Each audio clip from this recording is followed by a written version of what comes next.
What's poppin', y'all? Today I want to share some levels of hate that are inspiring. It's like when you see someone hate to such a degree, you think, damn, I'm not working hard enough. I'm not hating hard enough. I need to wake up and hop out of bed with hate in the same way that 50 Cent does.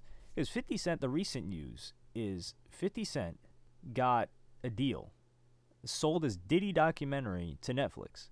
And TMZ reported it saying, multiple sources familiar with the situation tell TMZ 50's multi-part documentary about the assault allegations against Diddy was purchased by Netflix. We're told there was a massive bidding war over the doc, which was produced through 50's G-Unit Film and Television Studios with multiple networks and all of the streaming platforms attempting to land the series. Ultimately, the Big Red N emerged the victor, Netflix, with sources telling TMZ the new Diddy docuseries will hit the streamer sooner than later. I guess they're trying to move on this really quick, which is something that we don't often see. The last time I think a documentary hit super fast was Spotify. It was either Spotify or another platform that had did the 6ix9ine documentary. So the 6ix9ine documentary came out before the case was even over. He was still on trial, and that ended up coming out. So 50 Cent, I've been hearing Diddy do it, which is the name of the documentary. I've been hearing it for at least a couple of years, and 50 Cent has been hating or adversarial towards Puff, P. Diddy, Sean Combs for as far as I can remember. I can't remember a time where 50 was cool with Diddy. And now he monetized the hate. This is one of the most inspiring stories ever, because I start to wonder, who are these victims? It could be other victims that we've never heard of.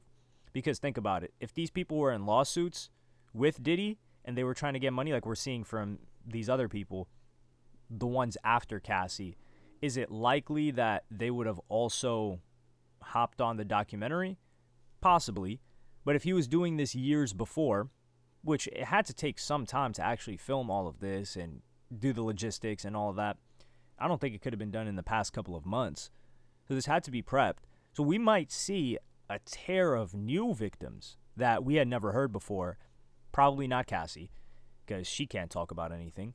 And also probably not these victims, or possibly not these victims these alleged victims, let me say that have come forth with these lawsuits, civil lawsuits to try to get money out of Diddy. And this is why this is really bad. If you guys remember, that R. Kelly documentary completely smoked R. Kelly.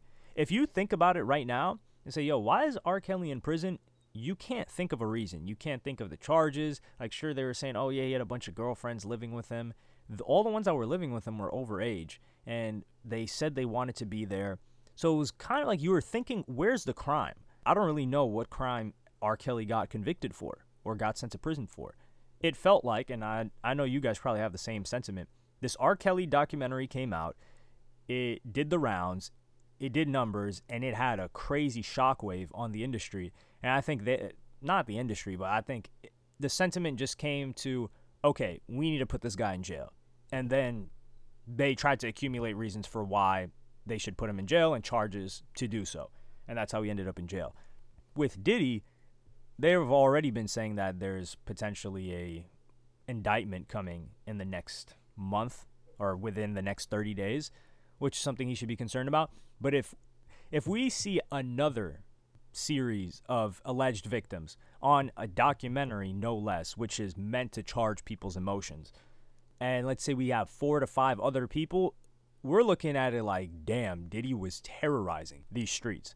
For this documentary, it would go crazy too if 50 was able to get one of the male workers that Diddy would hire for his freak-offs. That would send this to another level. Imagine, actually, was it even gay dudes that Diddy was hiring? I don't know, possibly. But it said he was hiring dudes to go in on the girl, or mainly Cassie. We don't know if he did this with any other chick, because I don't think we've seen any other woman come out and say, hey, I was part of these freak-offs too. Which is a bit, I wouldn't say odd, but there definitely was a different level of trust between Diddy and Cassie, for if we're assuming that she was the only one that he engaged in freak-offs with and had her procuring these people, which also begs the question of how much of a willing participant was she, and how much of it was she was forced to do, which I think we'll see when it comes to testimony and Diddy defending himself. We don't even know the charges yet, so he might not even have to talk about this in court if the charges don't have anything to do with these sexually related crimes. Regardless, 50 getting a bag off of his hater, that's a victory that you can't even compare. I can't imagine how sweet the money is that he's making from this. It doesn't even have to be that much money. Of course, I believe it was a ton of money if everyone was bidding over it. Every single streaming platform wants a Diddy documentary right now. We're probably going to see a couple that end up dropping, because if they couldn't get this one, they're going to say, okay, we're just going to have someone else produce one. And then a bunch of other people are probably in the works of producing it right now. Think about all the stuff that we heard about Diddy in the past 15 years. I would say mainly the past 10 to 12 years. The people that allegedly got screwed by him business-wise. The people that, hell, how many people got screwed by him violent-wise? People beat up by him. Kid Cudi still hasn't spoken up really on anything. He confirmed what had happened, but he didn't say anything, and he was dating Cassie for a while. So that is, if he decides to speak, that's something else. There's these different categories of events and types of terrorizing that Diddy was conducting on people, whether it was sexual, whether it was financial, whether it was violent. And each one of these could have their own documentary, which is why I think we're going to see a slew of pieces on Diddy. And a lot of people, I wouldn't say want to see him lose, but this is the point in time where they feel like they can get their vengeance. And it's not that everyone wants to kick him while he's down. I just think a lot of people were scared that he was so up that there was nothing that they could do. Think about it. Even after the initial Cassie lawsuit, which I'm not saying Cassie's a complete outright victim or anything, we haven't gotten the complete truth. We saw that video, she definitely got stomped out, and this is no justification to anything. We don't know the inner workings of their relationship whatsoever. So there's a lot.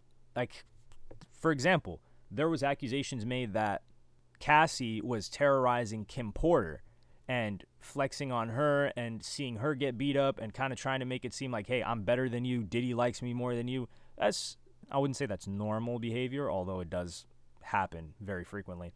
But that's behavior that you'd be like, damn, that's kind of dirty by Cassie to do, especially if she was a victim and she would be able to empathize with Kim Porter as well.